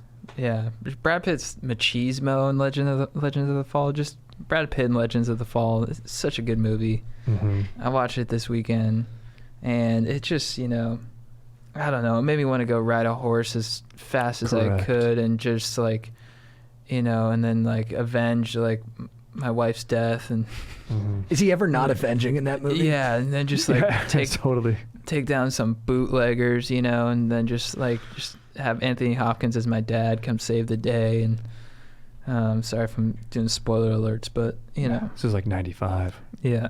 And he can't. He's the wrong guy to wrong, and everybody keeps wronging him. Yeah. Even when they're at the bar and they won't serve his Native American buddy. Yeah. Just throw the guy a beer, bro. Yeah. He's count a coup on 27 enemy. You will give him a beer. That's pretty good Brad Pitt voice right there, dude. Thank you. It's funny that you just rewatched it, because I rewatched it with JT recently, not too long ago. Yeah. And I look at JT and I go, I love this movie, but what the fuck's this movie about? Like, it's just Brad Pitt being hot the whole time on a horse. Like, and it's amazing, and it's compelling, and I want to watch it. The visuals are crazy. A lot of sprawl. Dude, tons of, but then you described it very great. We were like, dude, it was so funny. You just kind of leaned over, you're like, he's so special, people can't handle it. Yeah. That is what the movie's about. He's just too special. He's so special it like breaks everyone around him. Yeah. They can't be around him. He's too special. Yeah. It's amazing, and it's so true. And who better to cast than Brad Pitt for that? Oh, dude. And like, he, It's too special. yeah, like his brother at the end, he's like, I did everything right. I followed all the rules, but everyone loves you more. Yeah, dude. Brad Pitt's just standing there just like, And Brad Pitt doesn't even want that. He's just like, I'm sorry. Yeah. I'm sorry everything has to love me. Yeah. I can't stop being amazing. this guy was such a legend. Even his death was awesome. And just some bears attacking this like 7-year-old dude, and he's just stabbing it. You're just, I feel like a lot of water polo players probably identify with Tristan's character. They're like, I'm so fucking special, dude. Yeah. I'm in the water like I should be at USC. Fucking dude, it's what I'm meant to do. Like, that's a very OC mentality to like think like that. For you know? sure. Yeah. And to think that your specialness is the problem. Yes. To be like, no, I can't stop ruining things Yeah. because like I'm just being pulled in so many different directions by my talent and by people's needs for me. Dude, And, totally, and you're totally. like, yeah, maybe. All of your strengths are other people's flaws. It's like, fuck you, dude. No, you just suck. Strider, who's your babe of the week? Oh, dude, Baby Week's gotta be my GF, dude. She made this freaking dank. We've been having a lot of fun cooking during the Q-teen, making some dank recipes. And dude, last night, dude, she just freaking surprised me. She goes, taste these brownies. Taste these brownies right now, dude. And I was like, oh yeah, they taste pretty dank as per usual. And we're very compatible. I like the edge pieces. My GF likes the center pieces. Very nice, very cute, dude. Freaking smooch over that fact. And she goes, did you notice that I ground up a little bit of coffee and put them in there? Like a little, like in the recipe, she put some ground up coffee in there. So not only was I freaking getting extra stoked on those because they're so dank and made with love, but literally I was getting a caffeine boost. So it was tight. Nice. So nice little surprise in the recipe. And usually I would say, don't go messing up brownies. Don't try to reinvent the wheel, dude. But it was dank. It's fire. My baby of the week is Coca-Cola. Yeah. Oh. I don't drink it, Nice. but it's so great. Yeah. It's unbelievable. And they've had the formula. They have it top secret. There's a great This American Life about how no one can get access to it because it is that valuable. It's worth all the gold in Fort Knox. Like, they drilled it. And there's all these other sodas, but I don't think there will ever be a soda as good as Coca-Cola. I think they figured it out. They made the perfect pop song in a can and you know, Serge Gainsborough style, and you have to give them credit for it. Nice. They drilled it. It's just it's like McDonald's. It's just one of those products where you're like, wow, Yeah. American commerce created the perfect product and we get to experience it. That's fucking awesome. Yeah. Chad, who's your legend of the week? My legend of the week are the Chernin brothers, Dave and John. We're working with them on this Hulu project, and they're just straight up legends, dude. Such a fun hang, such smart dudes. They really know what they're doing, and they're kind of like our mentors in a way in this process of just, you know, because we're learning this style of writing, and they're just like the coolest dudes, you know, and they just sweet guys, super helpful, super understanding, super, you know, just like really fun, easy to work with, and just it's just really been a pleasure. And we've been blessed to work with some pretty awesome people so far in this industry. For sure. Chernins, Dan Lucchese, you know, Dan Milstein, Dave Kneebone. Yeah. Aaron.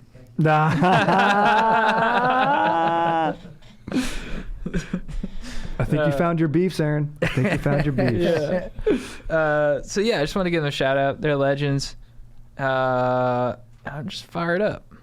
Hell yeah. That's a great one. They're such great guys. They're the best guys. They're so fun to hang out with too. When Yeah. we do our writer sessions, like Yeah. it's just every time I leave, I'm like, that was great. Yeah, it's always fun. It is really, really fun. And they got great drinks. They got that cool CBD drink. Yeah. Whoa. And they're like the cool. They're like very LA, but they're not too Hollywood to where they're like the perfect amount of LA. They really are, because they have Yeah. great stories. Yeah. But they're not like trying to brag with them. Yeah. They're just like, oh, this is like, and they wrote on Always Sunny for like 5 years, and then they ran a show called The Mick. So they just have like just a trove of stories about so many different things. Yeah. And they've just been teaching us so much, like Yeah. lingo. I just didn't know so much screenwriting lingo. Yeah. A lot of tonnage there. Whoa. Tonnage is when you're like over explaining things. Interesting. And then they're like, oh, this scene's a good opportunity for a collapse. That's when you put two scenes together. Yeah. Now I use these Whoa. phrases nonstop anytime I'm on the phone. I'm like, I think we got some tonnage heading into that collapse. Yeah. Lingo. They're like, what's happening? Are you getting in a car accident right now? Did Yeah, I'm like- 18-wheeler overturn in front of you? Strider, who's your legend of the week? Dude, my legend of the week's got to be Evan, bro. Now, I mentioned my Sonos bar. Evan's the dude from the Best Buy Geek Squad who just came in and absolutely drilled it, dude. Was COVID safe, dude. He was wearing Volcom shorts. He was looking good, dude. He wore high socks, kind of like I wore high socks. Basically, he was like me, but knew about tech and everything, which was sick. So it's basically a self-love thing. I'm calling myself a legend here in a sick, gross, roundabout way. But he was sick, dude. Mounted the TV, lickety split, dude. Put everything up there. Even stayed to help me set up the bar like on my phone on an app. Dude was a beast, man. Evan from the Best Buy Geek Squad, dude. 5 stars, dude. Nice. My legend of the week is Josh Allen, the quarterback for the Buffalo Bills. I just Yeah. happened to be watching their game against the Rams. The guy is both awesome and terrible all at the same time. And he'll just give you everything possible on a football field. Like, he threw like 4 downyard balls that were just frozen ropes, like Mahomes level arm power. I mean, he doesn't have all the crazy releases and like doesn't make it look as easy, but he's got a cannon. Yeah. And then when he runs, he's like a nimble 18-wheeler. He's like trucking dudes, but he's fast as shit. But then he's also just kind of dumb sometimes and will make like a ton of boneheaded plays. Like he got an unsportsmanlike call on him, which I've rarely seen on a quarterback. And then he had a face mask, which I've barely ever seen on a quarterback. And then he had a fumble, and then he had like a crazy pick. And I was like, dude, the Josh Allen experience is just, it's total. You get every permutation of what can happen to a quarterback, he will do. And things you didn't even know were possible. So yeah, a lot of fun watching that guy.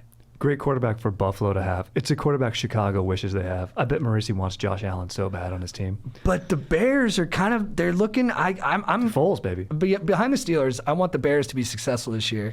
I think that'd be nice. Yeah, and I like the Bears. Foles looks good, and Joe's excited about Foles. I know. They need to put him 3-0. in. Yeah, dude. Bears starting 3-0.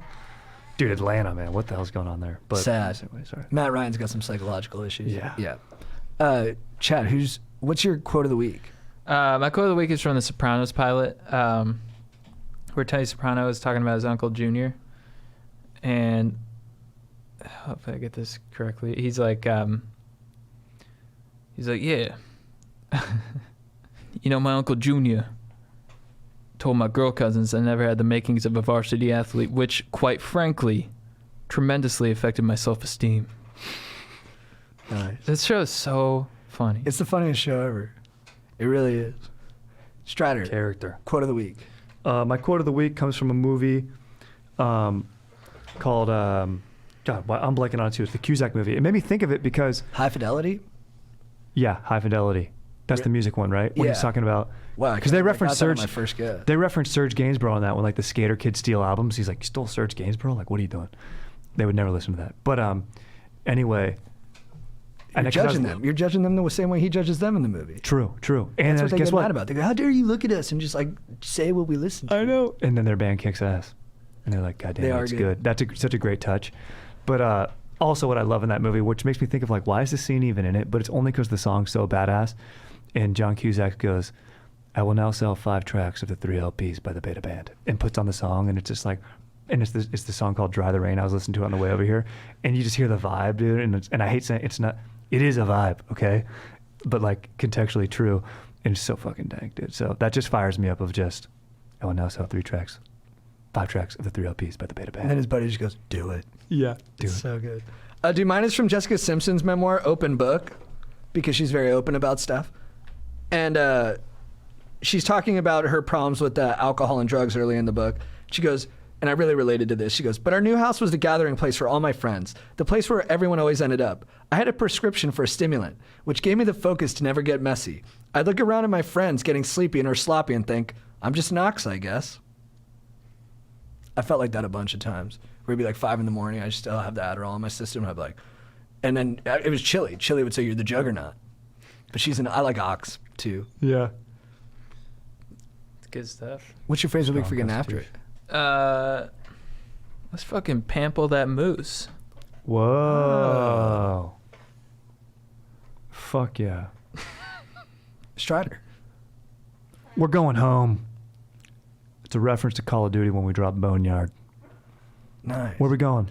We're going home. And I love that one of the buildings we drop at, we call Chili's, because that's where he likes to go the most, so we named the next door place Applebee's. I love the naming convention. It's great. My phrase of the week for getting after it, me and Chad were talking about this yesterday, is the bowler Pete Weber, who just gets really fired up and loves to talk shit. He hits a strike, and he just goes ballistic. He's like, yeah, that's right. And he goes, who do you think you are? I am. Yeah, it's the best clip ever. And what a turn of phrase. Who do you think you are? I am. That's it. What a beast. I love that's so funny because there's a narrative going on in his head that he's the only one tracking and following when that statement comes out of his mouth. You're like, whoa, dude, what's going on in this dome? And he's just so fired. It's the funniest clip of all time. It's so funny. All right, guys, that's it. All right, Stokers, thanks for hanging out. Aaron, thank you. Aaron, love you, dog. Legend. Love you, Aaron. Strider, thanks for coming in. Thank you. Thanks for having me, bro. It's always stoked. Always good to have you back, bro. Yeah. Pleasure, dude. All right, bros. See you later. If you need advice, these guys are real.